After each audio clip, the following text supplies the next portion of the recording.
بسم اللہ الرحمن الرحیم اعوذ باللہ من الشیطان الرجیم بسم اللہ الرحمن الرحیم صلی اللہ علی رسولہ الکریم السلام علیکم ورحمۃ اللہ وبرکاتہ۔ طلاب کرام عزیز، امید ہے کہ آپ خیر و عافیت سے ہوں گے۔ آج ہم بدایت المعارف کا سبق نمبر 2 شروع کر رہے ہیں، جس میں عنوان قرار دیا گیا ہے بحث امامت کو۔ بحث امامت کے عنوانات جن پہ بحث کی جائے گی وہ درج ذیل ہیں۔ نمبر 1، بیان کیا جائے گا کہ امامت اصول دین میں سے ہے، فروع دین میں سے نہیں ہے۔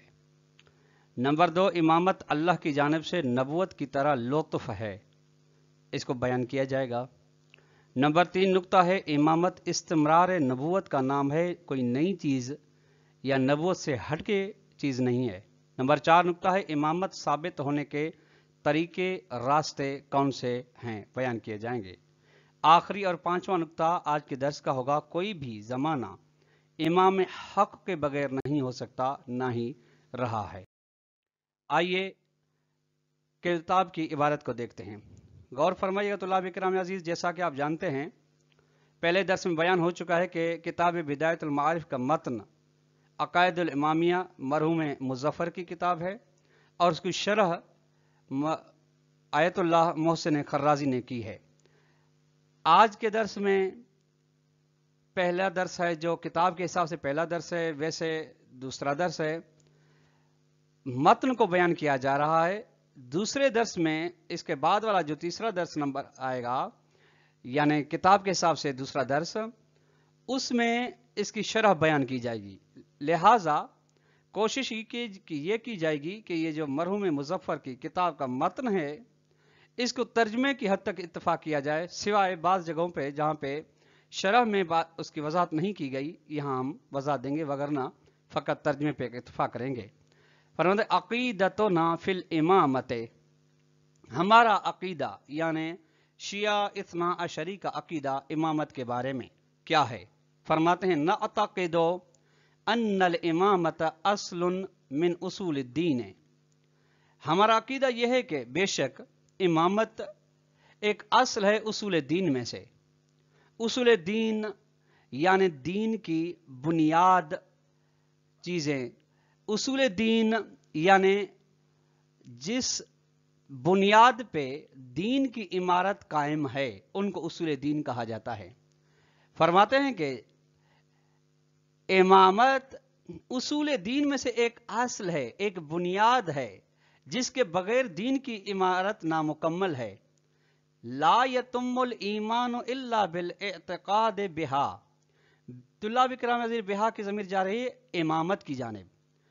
فرماتے ہیں کہ ایمان کسی مسلمان کا مکمل نہیں ہو سکتا سوائے اس کے کہ جب اس کو عقیدہ ہو امامت کے بارے میں، یقین ہو، ایمان ہو امامت کے بارے میں۔ ولا یجوز فیہا تقلید الآباء والاہل والمربیین، فیہا کی ضمیر امامت کی جانب جا رہی ہے، اور جائز نہیں ہے جب اصول دین میں سے ہو گئی تو اس کا لازمہ اور نتیجہ یہ نکلتا ہے، چونکہ اصول دین میں کسی بھی شخص، کسی بھی عالم، کسی بھی نیکوکار، کسی بھی رشتہ دار کی تقلید جائز نہیں ہے، اس لیے امامت میں بھی جائز نہیں ہے اپنے آبا و اجداد کی تقلید کرنا، یعنی ان کی بات مان کے اس اصل کو ماننا، والاہل، اور اپنے کسی بھی خاندان والے شخص کی تقلید کرنا، والمربیین، تربیت کرنے والے اساتید ہوں، والدین ہوں، ان کی تقلید بھی جائز نہیں امامت میں، مہما عظموا و کبروا یا کبرو، دونوں صحیح ہے۔ یہ ضمیر ان دونوں فعلوں کی مربیین آبا و اہل کی جانب، کتنے ہی بڑے ہی کیوں نہ ہوں مربیین اہل و آبا، کتنے ہی بزرگ ہی کیوں نہ ہوں، با عظمت ہی کیوں نہ ہوں، پرہیزگار ہی کیوں نہ ہوں، نیکوکار ہی کیوں نہ ہوں، ان کی تقلید جائز نہیں ہے امامت میں۔ بل یجب النظر فیہا، فیہا کی ضمیر امامت کی جانب جا رہی ہے، نظر یعنی تحقیق کرنا واجب ہے، غور و فکر کرنا واجب ہے امامت میں، کما یجب النظر فی التوحید والنبوت، جس طرح سے غور و فکر سے کام لینا واجب ہے توحید اور نبوت کے معاملے میں، جس طرح توحید اور نبوت اصول دین میں سے ہیں، اس میں تقلید جائز نہیں ہے، اپنے غور فکر اور عقل سے دلیل تلاش کرنی ہے ان کی. اسی طریقے سے امامت کے بارے میں بھی ہے.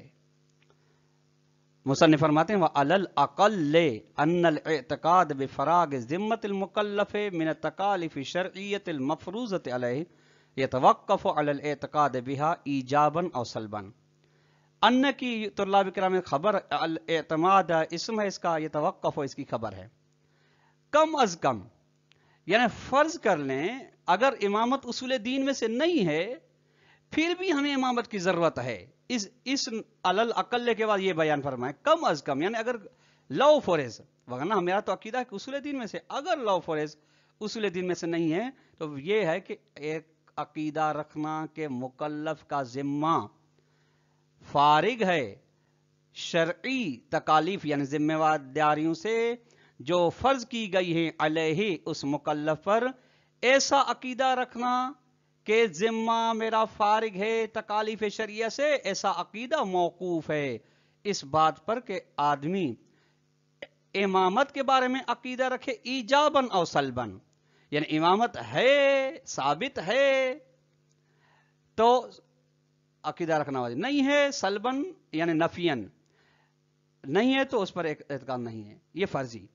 فَإِذَا لَمْ تَكُنْ أَصْلًا مِنَ الْأُصُولِ، لم تکن میں ضمیر جا رہی ہے امامت کی جناب. اگر امامت اصول دین میں سے ایک اصل نہ ہو، لو فورز لا يجوز فیہ التقلید، تو اس میں تقلید کرنا جائز نہیں ہے کسی کی بھی، لکونہا اصلاً، کیونکہ پھر بھی یہ بنیاد ہے، ایک بنیادی چیز میں، اصول والی چیز میں کبھی بھی کسی کی تقلید کی نہیں جاتی.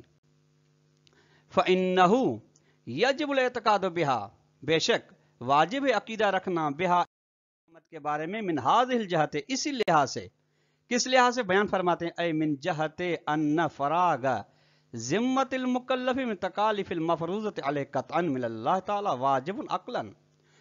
اس لحاظ سے کہ مکلف کا ذمہ فارغ ہے ان تکالیف شرعی سے جو فرض ہیں اس پر یقیناً، وہ تکالیف جو فرض ہیں مکلف کر یقیناً خداوند متعال کی جانب سے، یہ ذمہ کا فارغ ہونا واجب ہے عقلی لحاظ سے. یہ واجبن خبر ہے اس ان کی عقلی لحاظ. عقل کہتی ہے کہ جب خداوند تبارک و تعالی جس نے مجھے خالق کیا ہے مجھ پر کچھ ذمہ داریاں عائد کی ہیں تو وہ ذمہ داریوں سے میرا ذمہ عقلی لحاظ سے تب فارغ ہو سکتا ہے جب میں ان ذمہ داریوں کو ادا کروں. وَلَيْسَتْ كُلُّهَا مَعْلُومَةً مِنْ طَرِيقَةٍ قَطْعِيَّةٍ، کلھا کی ضمیر جا رہی ہے تکالیف مفروضہ کی ضمیر، اور سب کی سب تکالیف مفروضہ ہمارے لیے واضح نہیں، معلوم نہیں ہے ایک یقینی راستے کی جانب سے کہ کون کون سی تکلیف اور ذمہ داری شرعی ہمارے اوپر ہے. اگر جب ایسے ہے ایک طرف سے تکالیف ہمارے لیے معین نہیں ہے، دوسری طرف سے یہ ہے کہ ہمارے اوپر تکالیف ہیں لیکن کون سی ہیں یہ پتہ نہیں ہے، ہمارا ذمہ فارغ نہیں ہے. فارغ ذمہ تب ہوگا جب ہمیں انجام دیں. تو نتیجہ یہ ہے کہ فلا بد من الرجوع فیہا الی من نقطع بفراغ ذمت، تو ضروری ہے ہم رجوع کریں امامت میں ایک ایسے شخص کی جانب جس کے بارے میں یقین رکھتے ہوں کہ ہمارا ذمہ فارغ ہو جائے گا. اتباعی، اتباعی کی ضمیر جا رہی ہے الی من کی، من کی طرف، اس شخص کی پیروی کرنے سے ذمہ فارغ ہو جائے. یعنی پھر ہماری عقل یہ کہتی ہے کہ جب ہمارے اوپر ذمہ داری ہے، تکالیف شرعیہ ہیں، تو ایسے شخص کی ہم پیروی کریں جس کے پیروی کرنے سے ہماری ذمہ داری ختم ہو جائے. وہ کیسے ہوگی؟ امل امام علی طریقت الامامیت، یا تو پیروی کی جائے، امام کی پیروی کی جائے امامت کے راستے پر، ہم غیری یا غیر امام کی پیروی کی جائے اللہ طریقت غیر امامت کے علاوہ کسی اور راستے پر. یعنی یا تو ہماری ذمہ داری پھر امام کے راستے کے ذریعے سے پوری ہوگی یا غیر امام کے راستے سے. غیر امام چونکہ معصوم نہیں ہوتا، قابل اعتماد نہیں ہوتا، اس کے ذریعے سے حتماً پوری نہیں ہوگی ذمہ داری. تو باقی راستہ بچتا ہے کہ ہم امام علیہ السلام کے راستے پر چل کے ہم ان ذمہ داریوں کو پورا کریں جو ہمارے اوپر اجمالی لحاظ سے خداوند متعال کی جانب سے عائد ہوتی ہیں، اور وہ ذمہ داریاں ہمیں امام بتائے گا. کما نعتقد انہا کالنبوۃ لطف من اللہ تعالی، جس طریقے سے ہم عقیدہ رکھتے ہیں کہ انہا یہ امامت نبوت کی مانند خدا کی جانب سے لطف ہے، لطف کی بحث آئے گی، خود لطف کی مستقل بحث ہے، لطف دلیل ہے ایک. اسی طرح لابد ان یکون فی کل عصر امام ہاد یخلف النبی فی وظائفہ، تو ضروری ہے ہر دور میں ہر وقت میں ایک ہادی امام کا ہونا ہے جو ہدایت کرے، نبی کا خلیفہ ہو، فی وظائفہ، نبی کے ذمہ داریوں میں، یعنی جو نبی کے کام ہیں، نبی کے وظائف ہیں، ان میں اس کا خلیفہ ہو. اب نبی من بیانیہ سے بیان کیا جائے وظائف کو. نبی کے وظائف کون سے ہیں جن میں امام علیہ السلام ان کا خلیفہ ہے؟ نمبر 1 من ہدایت البشر، انسانوں کی ہدایت کرنا نبی کا کام ہے، امام کا بھی یہ کام. و ارشادہم الی ما فیہ الصلاح والسعادۃ فی النشأتین، اور ہم کی بشر کی جانب جا رہی ہے انسانوں کی رہنمائی کرنا ایک ایسی چیز کی جانب جس میں فائدہ مصلحت اور سعادت ہو دونوں جہانوں میں، اس دنیا میں بھی آخرت میں بھی. نبی کا کام یہ ہے، امام کا بھی کام یہی ہے، اسی کام میں خلیفہ ہے. وَلَهُ مال نبی، اور لہو یعنی امام کی جانب جا رہی ہے، امام کے لیے ہر وہ چیزیں جو نبی کے لیے ہے. وہ کون سی ہے؟ من الولایت العامۃ علی الناس، اولا بالناس، سب لوگوں پر نبی کی ولایت ہے، یعنی نبی ان کی جانوں سے، مالوں سے، عزت سے، ناموس سے نبی افضل ہے. اسی طرح امام بھی لوگوں پر وہی ولایت رکھتے ہیں جو نبی والی ولایت ہے. نبی والی ولایت ہے کیوں؟ لتدبیر شؤونہم، تاکہ ان لوگوں کے مراحل مرتبوں کو چلا سکے، و مصالحہم، ان کے مصلحتوں کو چلا سکے، و اقامت العدل بینہم، لوگوں کے درمیان عدل و انصاف قائم کرے، و رفع الظلم والعدوان من بینہم، اور ختم کرے، دور کرے، اکھیڑ کے پھینک دے ظلم و تجاوز گری کو ان کے درمیان، جو ایک دوسرے کے حقوق کے بارے میں تجاوز و ظلم کیا جا رہا ہے. وعلی ھذا، اس بنا پر فالامامۃ استمرار لنبوت، امامت تسلسل ہے نبوت کا. والدلیل الذی یوجب ارسال الرسل وبعث الانبیاء، اور وہ دلیل جو سبب بنتی ہے، واجب بناتی ہے کہ رسولوں کا آنا ضروری ہے، انبیاء کا بھیجنا ضروری ہے. ہوا نفس ہوا کی ضمیر جا رہی ہے دلیلوں کے، دلیل مبتدا ہوا خبر ہے، یہ نفس وہی دلیل ہے جو یوجب ایضا نصب الامام بعد الرسول، وہی دلیل سبب بنتی ہے، واجب قرار دیتی ہے کہ امام کا معین کرنا واجب ہے. نبی اکرم صلی اللہ علیہ وسلم کے بعد اس کے خلیفے کا ہونا ضروری ہے. جس طریقے سے رسول کا ہونا ضروری ہے، جو ضرورت ہمارے لیے ثابت کر رہی ہے نبی کا ہونا، وہی ضرورت ثابت کر رہی ہے رسول کے بعد نبی کا بھی ہونا. فلذلک نقول، مصنف فرماتے اسی وجہ سے ہم کہتے ہیں ان الامامت لا تکون الا بالنص. اب یہاں سے بیان فرما رہے ہیں کون سے طریقے ہیں امام کو پہچاننے کے، امامت کو جاننے کے. امامت نہیں ہوتی الا ہوتی ہے بالنص من اللہ تعالی علی لسان نبی. ایک طریقہ یہ ہے کہ صراحت ہو، جس میں نص ایسی دلیل کو کہتے ہیں جس میں کسی قسم کا شبہ، ابہام، ذو معنی لفظ نہ پایا جاتا ہو، وضاحت ہو، تصریح ہو، نبی اللہ کی جانب سے نبی کی زبان پہ جاری ہو، یعنی نبی کو حکم ہو کہ فلاں کے امامت، فلاں شخص کی امامت کے بارے میں اعلان کریں. اور لسان الامام الذی قبلہ، یا دوسرا طریقہ امام جو بعد والامام سے پہلے والا ہے وہ بتا کر جائے کہ میرے بعد فلاں امام ہے.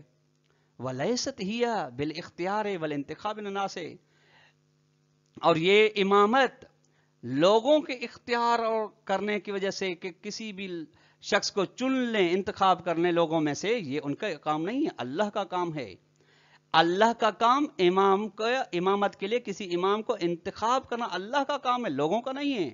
اگر نبی اعلان کرتا ہے یا امام بعد والے امام کا اعلان کرتا ہے، فلیس لہم، لہم کی ضمیر جان ناس، لوگوں کے لیے حق نہیں ہے، اذا شاءوا ان ينسبوا احدا نسبوا، جب بھی چاہیں کسی بھی شخص کو مقرر کریں امامت کے لیے تو نسبوہ اس کو مقرر کر دیں.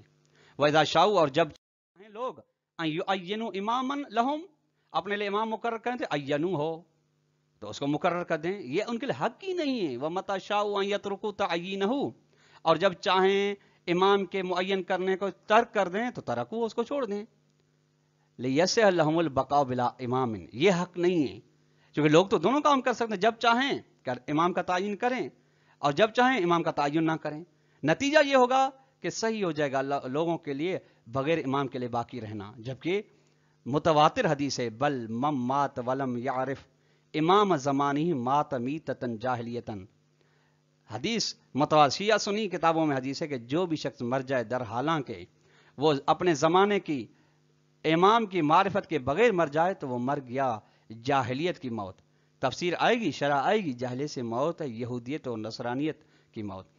یہ حدیث کا علامہ اس بنیاد پر یہ حدیث کا مفہوم ہے ثبت ذالک، یہ حدیث ثابت ہے، مفہوم ثابت ہے یعنی رسول الاعظم بالحدیث المستفیض ہے. نبی اکرم صلی اللہ علیہ وسلم سے ایک حدیث مستفیض کے جیسے حدیث مستفیض اللہ اکرام اس حدیث کو کہتے ہیں جس کے راویوں کا سلسلہ 3 اور 3 سے زیادہ ہو، اتنا زیادہ ہو کہ تواتر کی حد تک نہ پہنچے. وعلیہ اس بنیاد پر لا یجوز ان یخلو عصر من العصور من امام مفروض الطاعت منصوب من اللہ تعالی.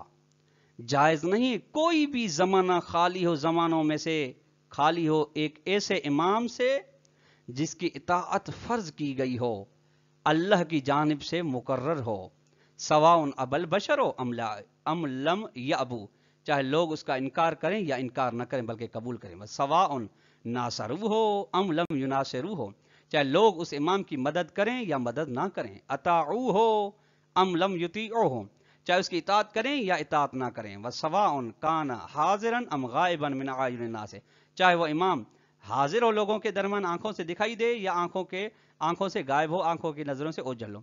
از کیونکہ کما یصح ان یغیب النبی، جس طریقے سے نبی کا غائب ہونا صحیح ہے کہ غیبت فی الغار، جس طریقے سے غار میں نبی اکرم صلی اللہ علیہ وسلم چلے گئے تھے کچھ وقت کے لیے، وہ شعب ابی طالب میں چلے گئے تھے، صح اسی طرح صحیح ہے یغیب الامام، امام کا غائب ہونا بھی صحیح ہے.